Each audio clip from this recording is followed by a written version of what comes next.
On October 9, 2017, at 11:45 p.m., 23-year-old Sandra Pool entered her second-floor apartment in Asheville, North Carolina, and locked the door securely behind her.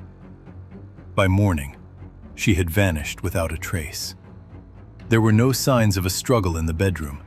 All her personal belongings were in their places, and the only possible way out appeared to be a slightly ajar window from which there was a drop of more than 15 feet to the ground. For 2 long years, police and volunteers combed through hundreds of square miles of forests and riverbanks, searching for even a single clue. But none of them even imagined that all this time, Sandra had been just 10 feet away from the detectives. Her body was sealed tight inside a massive wooden chest, right under the bed of the man who lived 1 floor below and had been the most vocal in calling for her search. It was late in the evening on October 9, 2017. The city of Asheville, located in the Blue Ridge Mountains of North Carolina, was rapidly sinking into the deep chill of autumn. According to weather reports, the temperature that night plummeted to 50 degrees Fahrenheit. 23-year-old Sandra Pool, a student at a local college, was returning home after an exhausting 8-hour shift at a restaurant. According to the Asheville Police Department report, the young woman was last seen at a gas station on Hendersonville Road. Footage from 3 outdoor surveillance cameras reconstructs the exact sequence of events. In the video, time-stamped at 11:45 p.m., a dark blue Toyota Camry can be clearly seen pulling up to the 3rd pump. Sandra gets out of the car, slowly fills the tank with $20 worth of gas, and walks toward the store. The cashier, questioned later, recalled, according to her official statement, that the young woman looked extremely tired after a long shift, but showed absolutely no signs of anxiety. She bought a large cup of black coffee and paid in cash. At 11:52 p.m., the car leaves the gas station, disappearing into the darkness of the night. Around midnight, Sandra parked her Toyota near her 2-story apartment complex, Pinewood Terraces. She climbed the wooden stairs to the 2nd floor, entered her apartment, number 24, and, as a later forensic examination of the locks revealed, locked the door securely with 2 turns of the key and a sturdy bolt. The next morning, October 10th, began with alarm. At 7:30 a.m., Sandra's mother received no answer to her customary daily phone call. After 8 unsuccessful attempts to reach her daughter, panic began to mount rapidly. The transcript from the 911 dispatch center recorded an emergency call at 9:22 a.m. The woman's voice on the recording pleaded for someone to check her daughter's apartment immediately, repeating that Sandra would never have missed their morning call. At 9:35 a.m., the first patrol crew arrived at the specified address. The door was locked from the inside, so the officers asked the building manager for a master key. When the door creaked open with a heavy groan, the officers were met with a scene that defied all common sense. The 600-square-foot apartment looked perfectly tidy. The air carried the usual household scent. There were no signs of a struggle, scattered belongings, or evidence of forced entry. On the kitchen table lay Sandra's car keys, her wallet with credit cards, and her cell phone, its screen lit up, showing a battery charge of 68%. The patrol officers cautiously made their way to the bedroom. The bed was heavily rumpled, the blanket thrown back as if someone had just gotten up in a hurry. The bedroom window was ajar by 3 inches, letting in a cold morning draft. The distance from that window to the ground was more than 15 feet of a perfectly flat, sheer brick wall. On the dew-damp grass below, no traces of a heavy ladder were found, nor were there any characteristic dents from a falling body, nor any footprints from someone else's shoes.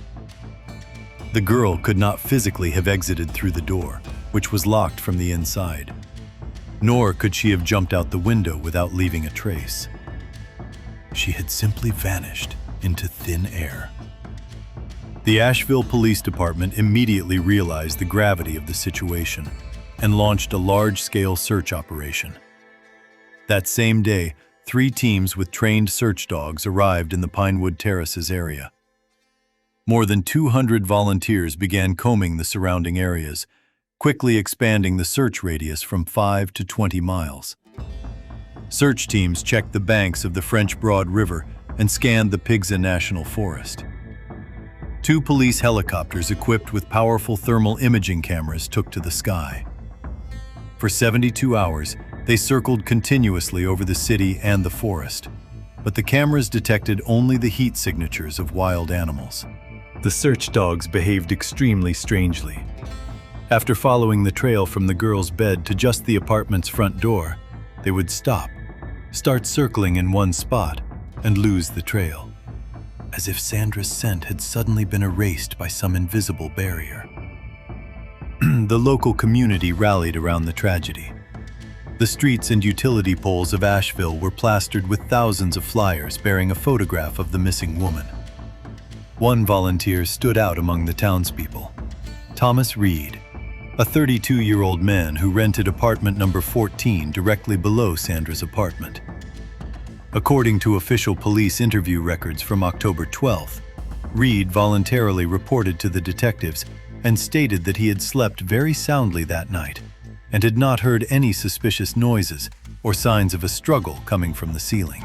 That afternoon, at his own expense, he printed over 500 colorful flyers and actively coordinated one of the search parties, methodically dividing up the search areas in the forest 10 miles from the complex. Time passed.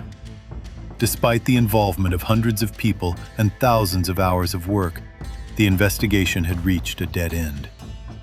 But the most terrifying aspect of this hopeless case remained the eerie silence of that very bedroom. The investigators kept returning to the empty room, silently staring at the half-open window. Something in that perfectly clean, enclosed space wouldn't let them rest. A barely perceptible spatial detail, a subtle anomaly hiding right before their eyes, making every detective feel as though they were looking in entirely the wrong direction. Exactly 2 years had passed. It was a cold, rainy fall of 2019. The case of Sandra Pool's disappearance had slowly but inevitably turned into a cold case. Thick folders containing the investigation files were gathering dust on the metal shelves of the Asheville Police Department archives. No new leads, no progress, no suspects. The town had gradually learned to live with this unsolved mystery, and life at the Pinewood Terraces apartment complex continued as usual. Thomas Reed, a neighbor who rented apartment number 14 on the first floor and had once been the most active in helping to search for the girl, continued to live quietly in his apartment. Everything changed in early fall, when Reed came to the attention of law enforcement under circumstances completely unrelated to the student's mysterious disappearance. According to a police report dated September 7, 2019, a violent brawl broke out late at night at a local bar in the city center. Reed inflicted serious bodily injury on another patron. It took the judge just one brief hearing to sentence him to 15 days of administrative detention. Due to this prolonged absence, as well as the accumulated rent arrears from the previous several months, the management company of the residential complex decided to take drastic action and initiated eviction proceedings. On October 15, 2019, at 9:00 a.m., a team of professional cleaners entered Reed's first-floor apartment with orders to completely clear the premises of the debtor's belongings.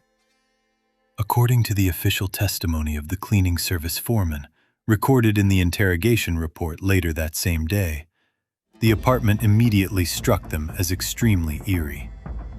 The air inside was stagnant and heavy, as if there had been no proper ventilation for years. All the windows were tightly shut with sturdy blinds, through which not a single ray of daylight could penetrate. The rooms were extremely cluttered with all sorts of junk.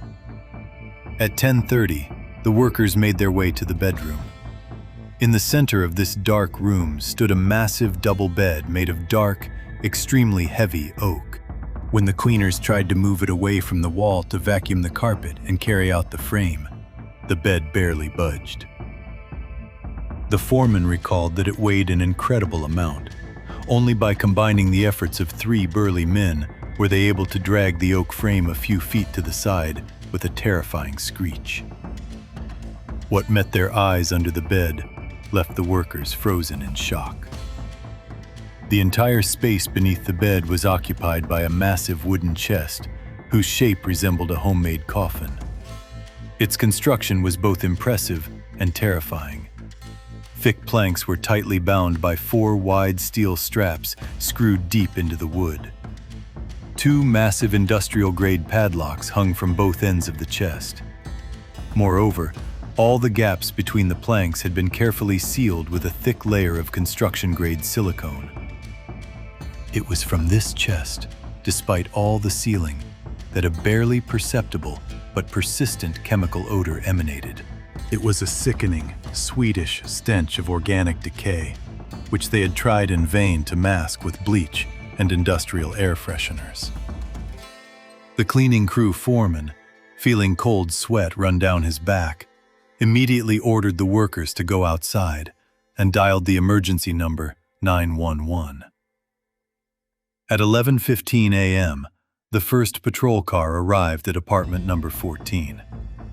The officers, immediately detecting the characteristic odor of cadaveric decomposition mixed with chemicals, called in the forensic team. Using a heavy-duty police bolt cutter, one of the patrol officers managed, with great effort, to cut through the metal locks. Holding their breath, the officers slowly lifted the heavy lid of the chest. Inside, the chest was lined with a thick layer of some kind of insulating material. On top of it lay dozens of packages of special chemical moisture and odor absorbers. Beneath layers of thick black plastic film, tightly wrapped in rolls of industrial duct tape, lay the skeletal remains of a human being. Time, the airtight seal, and the chemical absorbers had almost completely destroyed the soft tissues, leaving only yellowed bones and remnants of clothing.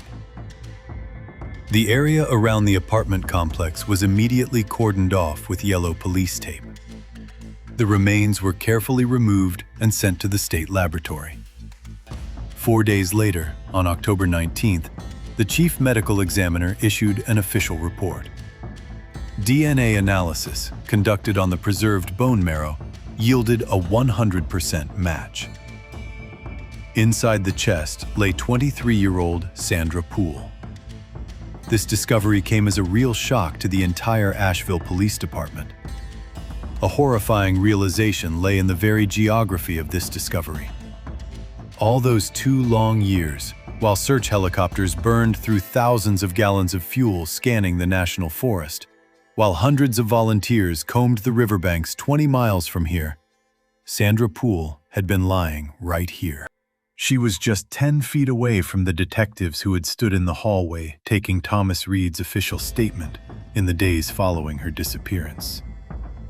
The killer had slept on that trunk every night for 730 days, with his victim's empty room looming above him. But once the emotional shock had subsided a little, a single, blood-curdling question descended upon the investigators gathered around the open trunk.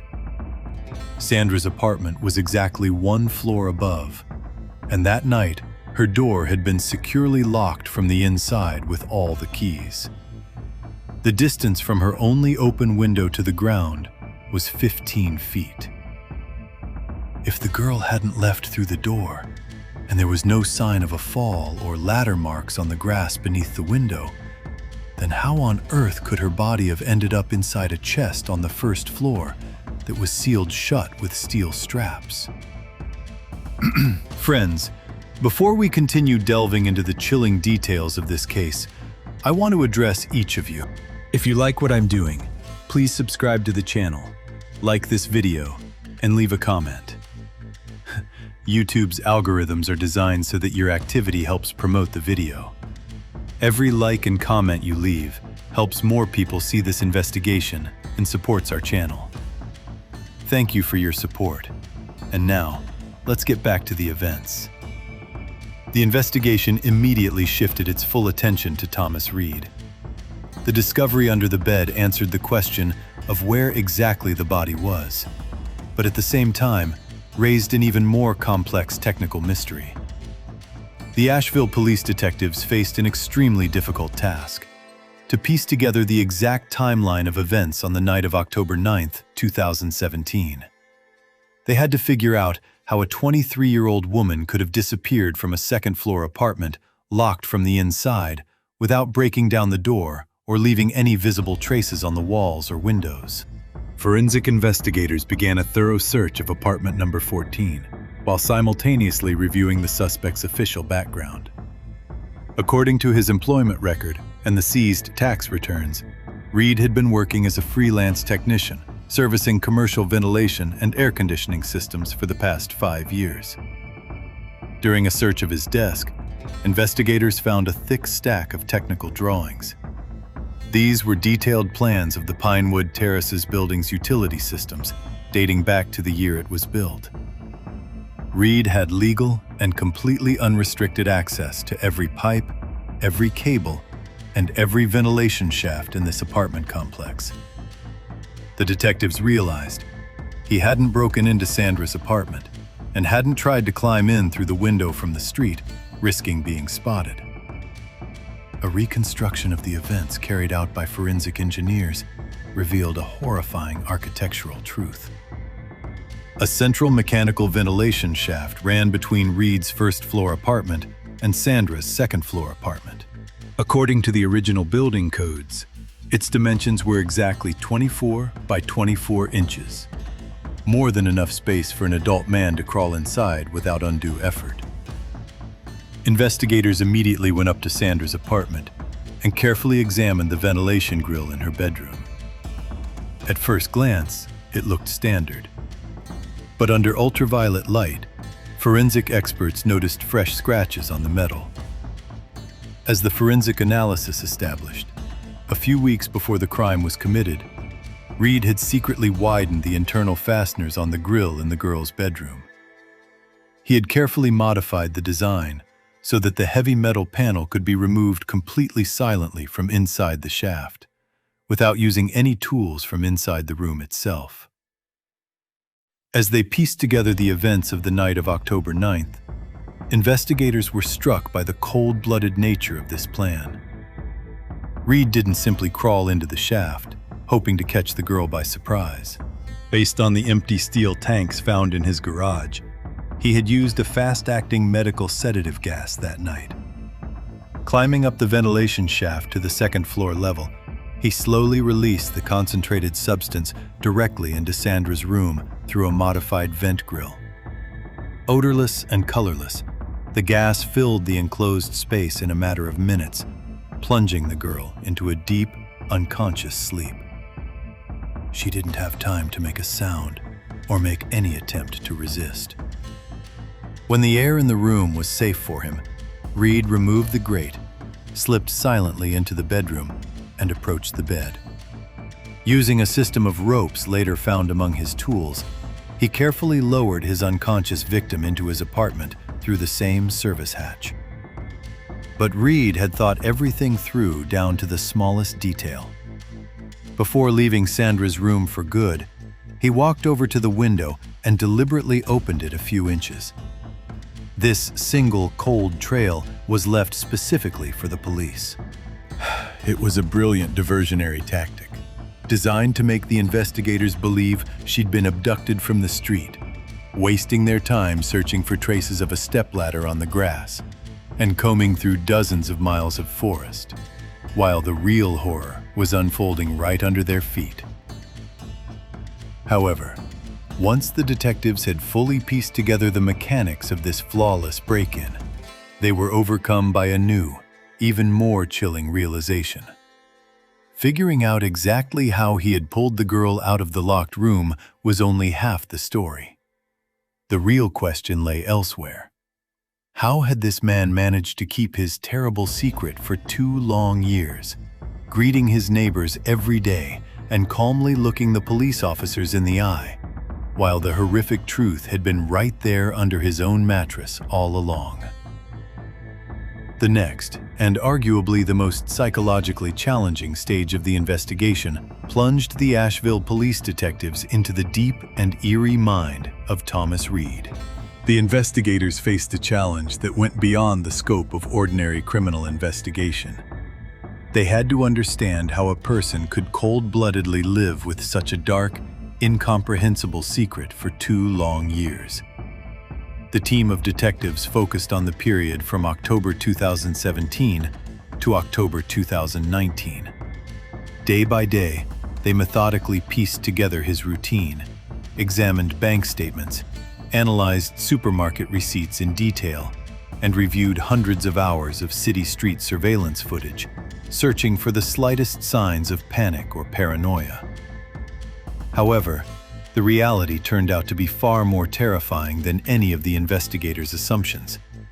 Thomas Reed was not a typical recluse or sociopath who isolated himself from society and hid from the outside world behind the tightly drawn curtains of his apartment. On the contrary, he had constructed a terrifying facade of a completely ordinary, socially active life. According to official testimony from his co-workers and neighbors at the Pinewood Terraces complex, gathered during follow-up interviews, he left for work every day, 5 days a week, at 7:30 a.m. 3 times a week, his electronic access card recorded his entry into a local gym located 3 miles from his home. But what struck even the most seasoned detectives most were the testimonies of 2 of his acquaintances. According to the interrogation transcripts, they testified under oath that Reed had invited them to his first-floor apartment at least 4 times over the course of those 2 years to drink beer and watch American football games on TV. They would sit for hours on the couch in the living room, a room located a mere 12 feet from his bedroom. None of the guests ever sensed anything suspicious, not a single strange odor or the slightest nervousness in the host's behavior. Every night, for over 730 days, this man went to sleep peacefully on a massive oak bed while his victim lay in a wooden chest right beneath his mattress. The chest itself, retrieved from under the bed, turned out to be more than just a primitive hiding place. It was a true engineering project by a deranged paranoid. During a detailed examination at the forensic laboratory, experts uncovered striking details. From the inside, the wooden frame was completely lined with thin lead plates, each 1/4 of an inch thick. Reed was evidently maniacally obsessed with the idea that the police or federal agents might use powerful ground-penetrating radar or special high-frequency scanners to search for hidden cavities in the building's structure. All joints between the lead sheets and the wooden planks were meticulously sealed with a thick layer of construction-grade silicone and construction foam, forming a completely impenetrable capsule. Inside were more than 50 industrial-sized packages of charcoal odor absorbers and strong chemical deodorizers. He acted as if he were preparing for the end of the world, building a bunker not for himself, but to preserve his horrific trophy. In his twisted reality, he may have believed that he had safely hidden Sandra from the cruel outside world, keeping her by his side forever. However, investigators saw the height of his cold cynicism not in the blueprints or the complex design of the vault, but in the archives of local television news. While reviewing old video footage from the fall of 2017, the detectives came across a segment dated October 15th, exactly 6 days after the girl's disappearance. Thomas Reed is clearly visible in this footage. He is standing in the parking lot in front of an apartment complex, wearing a bright volunteer t-shirt with a large photograph of his missing neighbor. According to the transcript of the video recording, Reed gives a brief interview to a television reporter. His face looks somewhat concerned, but his voice remains completely calm and convincing.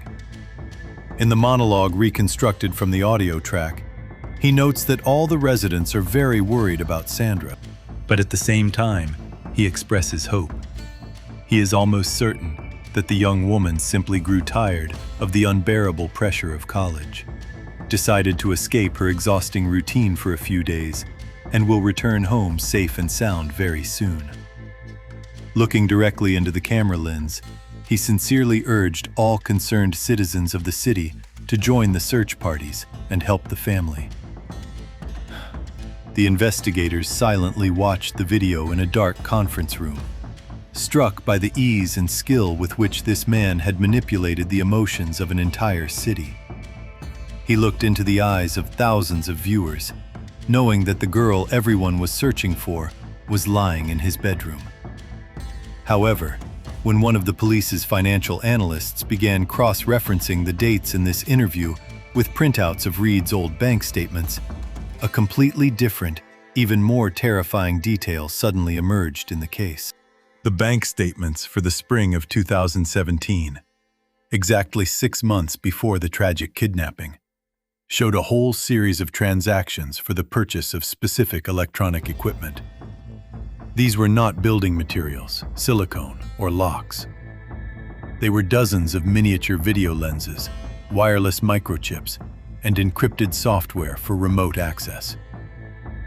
When the detectives frantically pulled out old photographs of Sandra's apartment, taken by patrol officers in the first hours after her disappearance, they noticed a single, barely perceptible, microscopic anomaly in the image of the plastic smoke detector above her bed. One that indisputably proved that the real nightmare in the young woman's life had begun long before that fateful October night.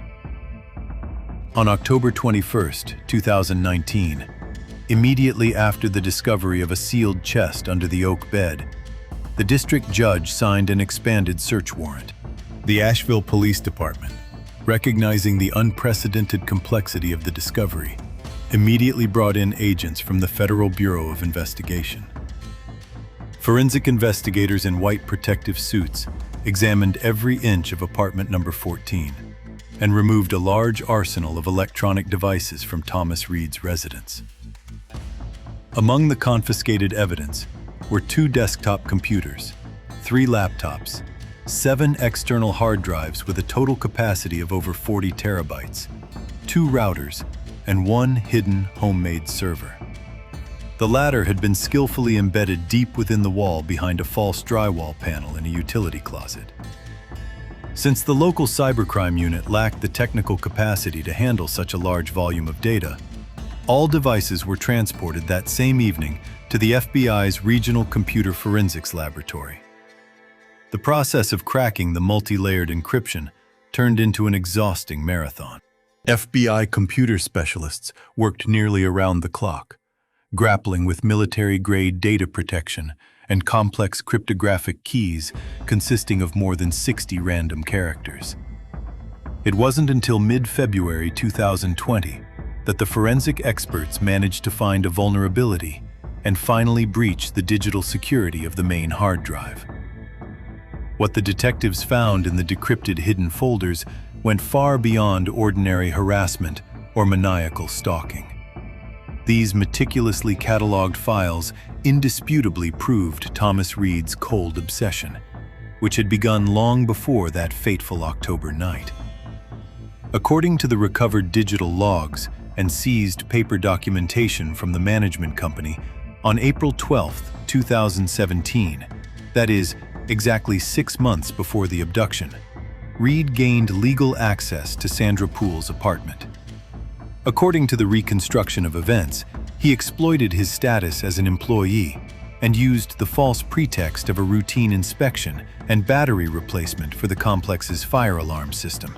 An entry in the building manager's log confirmed this incident. A maintenance worker inspected the smoke detectors in the second-floor apartment at 2:15 p.m., while the young woman herself was not at home. But Reed was not conducting a fire safety inspection. He had meticulously installed self-contained micro-cameras inside the plastic housings of the smoke detectors located on the ceilings in Sandra's living room and bedroom. The diameter of their lenses was less than 1/8 of an inch. They blended completely with the detector openings and were utterly invisible from below. These cameras were secretly connected to the building's electrical system and transmitted an encrypted video signal around the clock directly to a hidden server in his first-floor apartment. Investigators discovered a structured directory on the hard drives containing over 3,000 hours of recorded video. Reed methodically studied Sandra's schedule, recording every detail of her personal life. In a special electronic diary, he mapped out her habits down to the minute. It contained tables with the exact time she returned from work, the duration of her showers, and a precise sleep schedule. The killer created an invisible digital cage around the young woman, remaining completely safe 15 feet below her.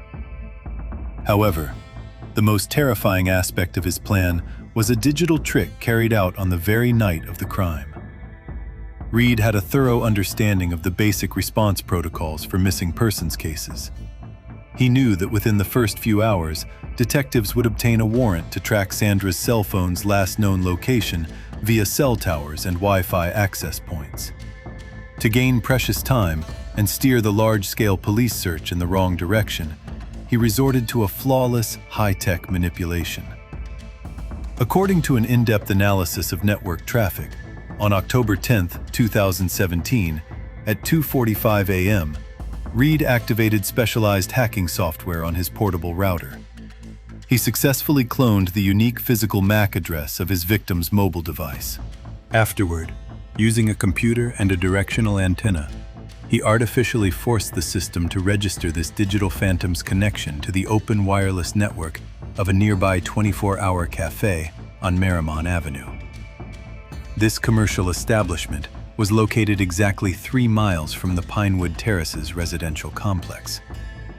The fake digital trail worked with stunning effectiveness. During those critical first hours, dispatchers directed a significant portion of available officers, task forces, and search dogs specifically to the Marymount Avenue area. The police wasted time meticulously combing the streets and dark alleys many miles away from the actual crime scene, searching in vain for a living girl where she had never been. This computer trick gave Thomas Reed his most valuable resource, at least 8 hours of absolute freedom and a complete lack of police attention around the apartment building. While dozens of officers chased a digital shadow on the other side of town, he was able to complete all the dirty work of sealing the massive wooden chest in his bedroom with complete impunity. When federal agents finally untangled this digital maze, they were overcome by a deep sense of professional horror. The criminal had anticipated the system's moves several steps ahead. However, even in this meticulously planned scheme, there remained one physical detail that could not simply be bypassed using hacking software. The virtual trick was guaranteed to divert the patrol cars 3 miles off course, but it in no way explained what happened a little later, when K-9 units with specially trained dogs did arrive at the Pinewood Terrace house. How could a man who had just hidden a dead body behind an ordinary wooden door on the first floor so masterfully deceive the keen instincts of the state's finest police bloodhounds when they were standing within arm's reach of his apartment? After unraveling a complex digital maze, Asheville police detectives were confronted with the most painful and humiliating question in the history of their department. A question that had haunted K-9 handlers, investigators, and patrol officers for many months. Why, during the initial investigation in the fall of 2017, were the specially trained search dogs, which had thoroughly combed the entire grounds of the Pinewood Terraces apartment complex, unable to pick up a scent at the front door of Thomas Reed's apartment?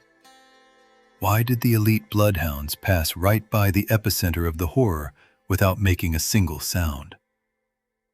A re-examination of old police reports from 2017 revealed yet another manipulation by the killer, one that was striking in its primitive yet devastating effectiveness. According to an archived report from the K-9 unit dated October 10th, at 11:45 a.m., 2 experienced service dogs began tracking from the rumpled bed of the missing girl. They confidently picked up the scent, left the apartment, and headed toward the wooden staircase.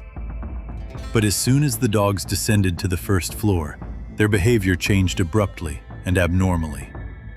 According to the dog handler's documented testimony, the animals began sneezing uncontrollably, whimpering, rubbing their muzzles with their paws, and completely lost their sense of direction, refusing to take even one single step forward.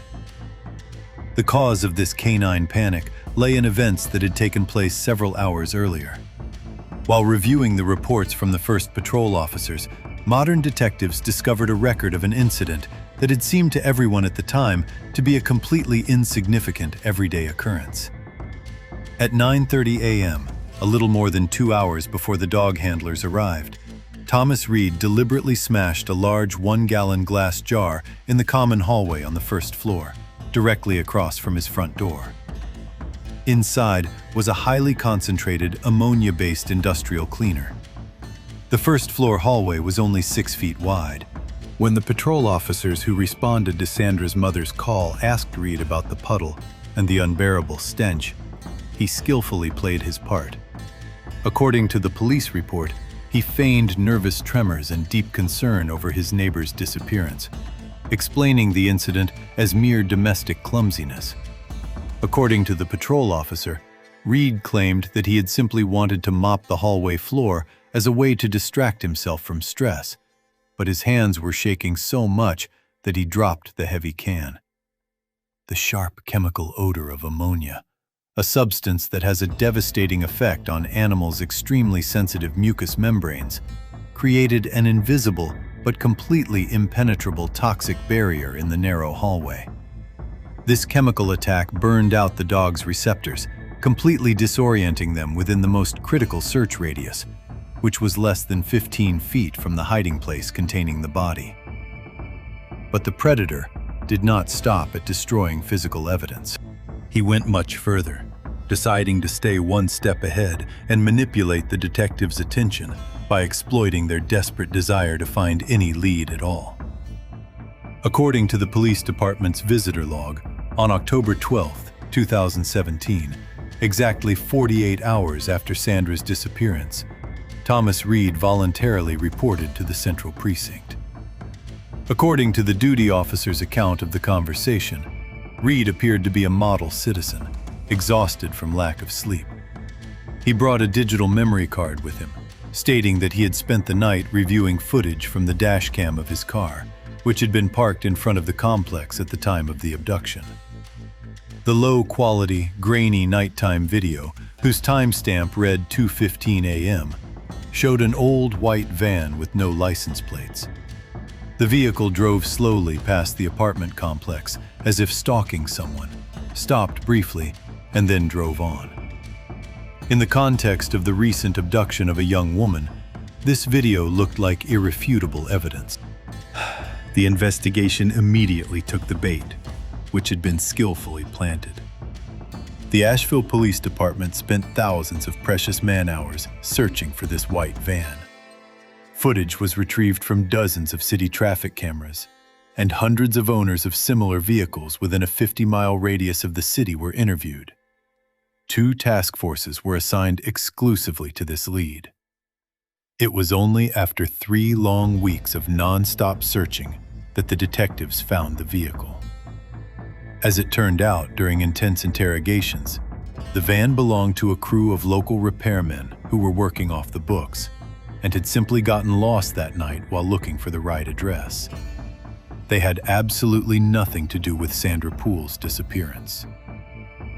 For Thomas Reed, however, those 3 weeks were a real godsend. He deliberately fed the investigation these false leads, forcing the entire county's law enforcement apparatus to chase a mirage.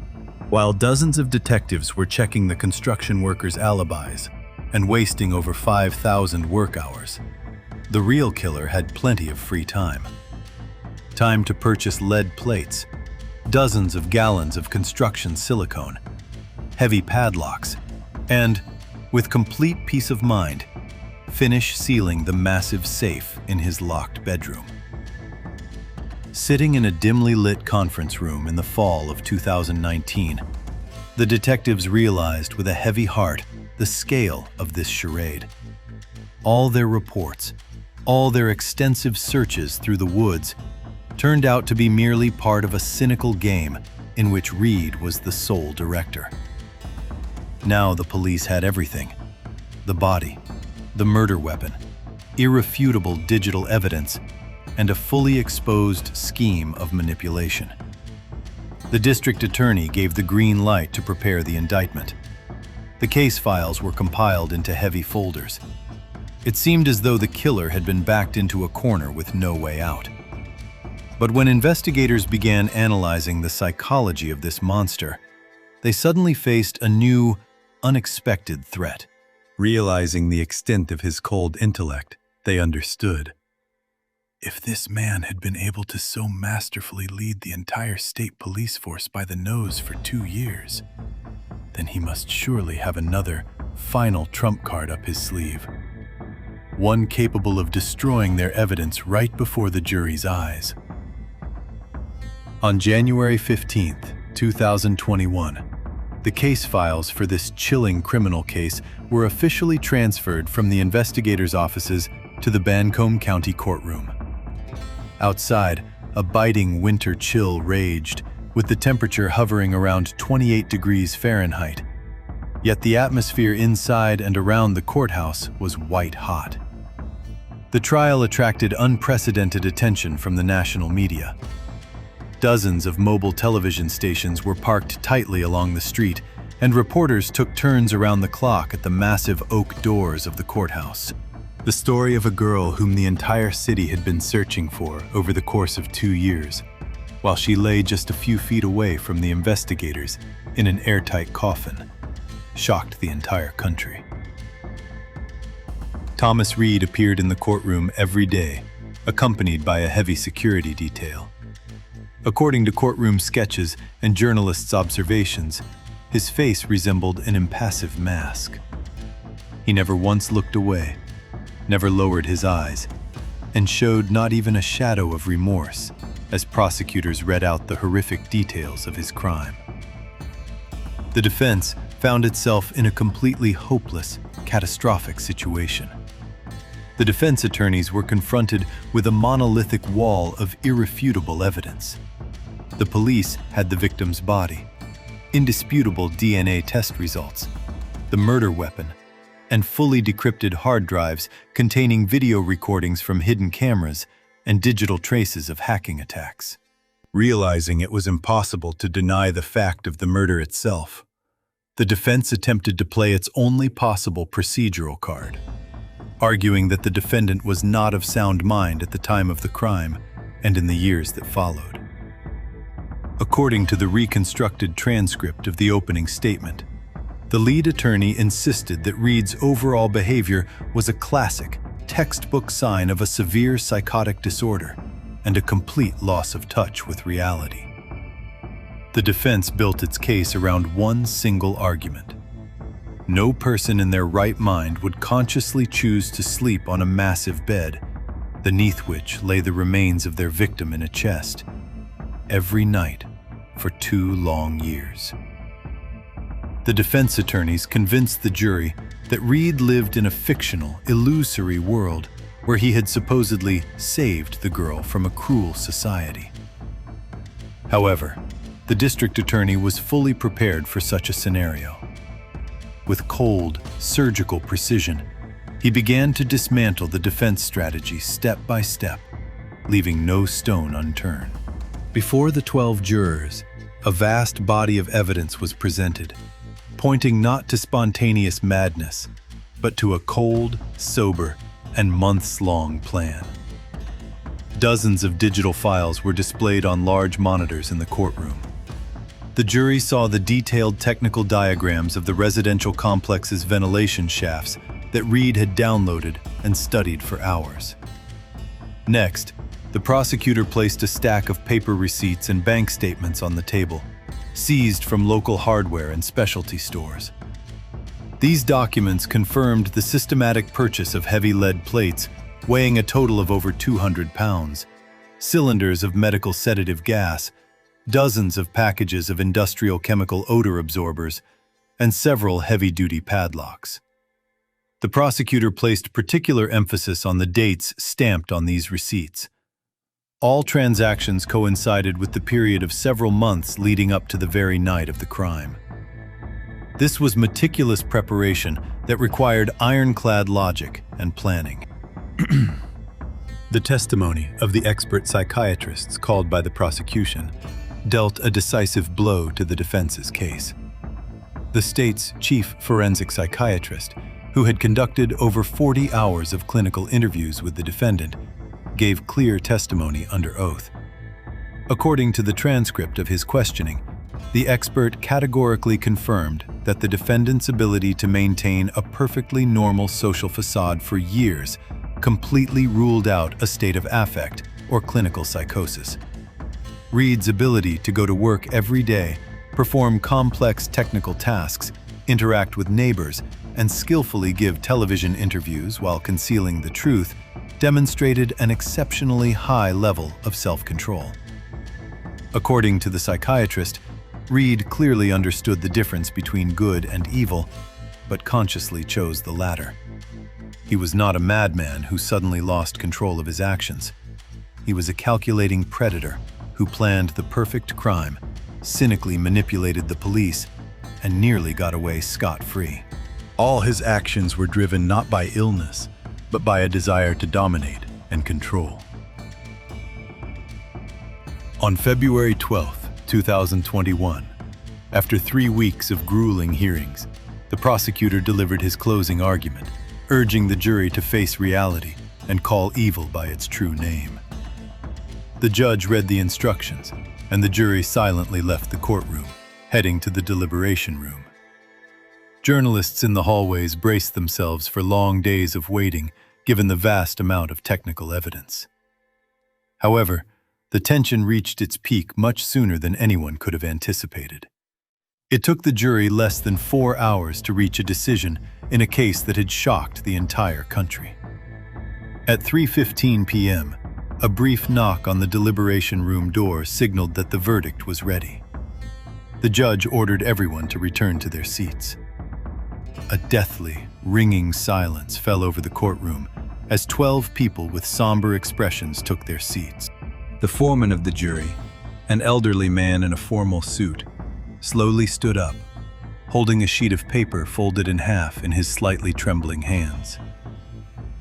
On February 14, 2021, at 10:00 a.m., the formal part of the trial came to an end.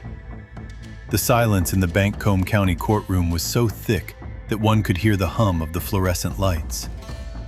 The district judge read the final verdict. Thomas Reed was found guilty of first-degree murder.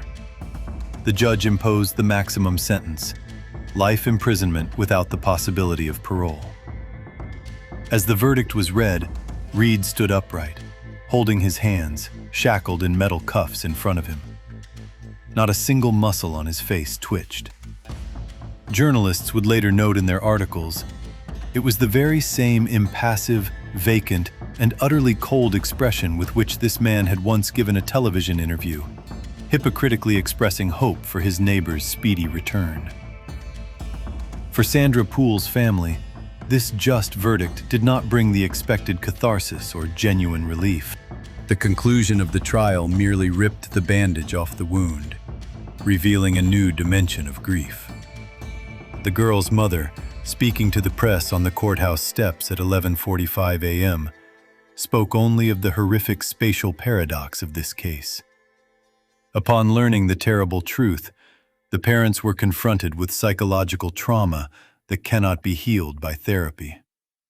For years, they had lived with the belief that their daughter had been abducted by strangers, lost in dense forests, or at the bottom of a raging river.